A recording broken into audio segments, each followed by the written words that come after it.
leading political scientists, Martin Gilens, came out with a study of the relation between public attitudes and public policy. And what he shows is that about 70% of the population has no way of influencing policy. They might as well be in some other country. And the population knows it. What it's led to is a population that's angry, frustrated, hates institutions. It's not acting constructively to try to respond to this. There is popular mobilization and activism, but in very self-destructive directions. It's taking the form of unfocused anger, attacks on one another, and on vulnerable targets. That's what happens in cases like this. It is corrosive of social relations, but that's the point. The point is to make people hate and fear each other and look out only for themselves and don't do anything for anyone else.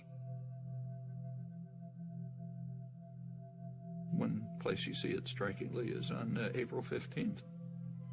April 15th is kind of a measure, the day you pay your taxes, of how democratic a society is. If a society is really democratic, April 15th would be a day of celebration. It's a day when the population gets together, decides to fund the programs and activities that they have formulated and agreed upon. What could be better than that? So you should celebrate it. It's not the way it is in the United States. It's a day of mourning. It's a day in which some alien power, has nothing to do with you, is coming down to steal your hard-earned money, and you do everything you can to keep them from doing it. Well, that is a kind of a measure of the extent to which, at least in popular consciousness, democracy is actually functioning. Not a very attractive picture.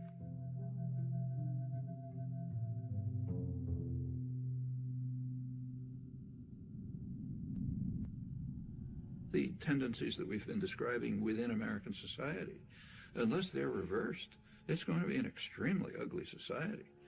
A society that's based on Adam Smith's vile maxim, all for myself, nothing for anyone else.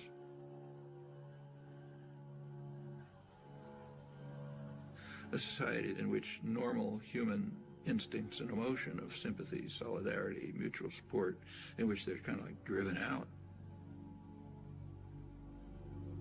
That's a society so ugly, I don't even know who'd want to live in it. I wouldn't want my children to. If the society is based on control by private wealth, it will reflect the values that it in fact does reflect. The value that is greed and the desire to maximize personal gain at the expense of others. Now, any society, maybe a small society based on that principle is ugly, but it can survive. A global society based on that principle is headed for massive destruction.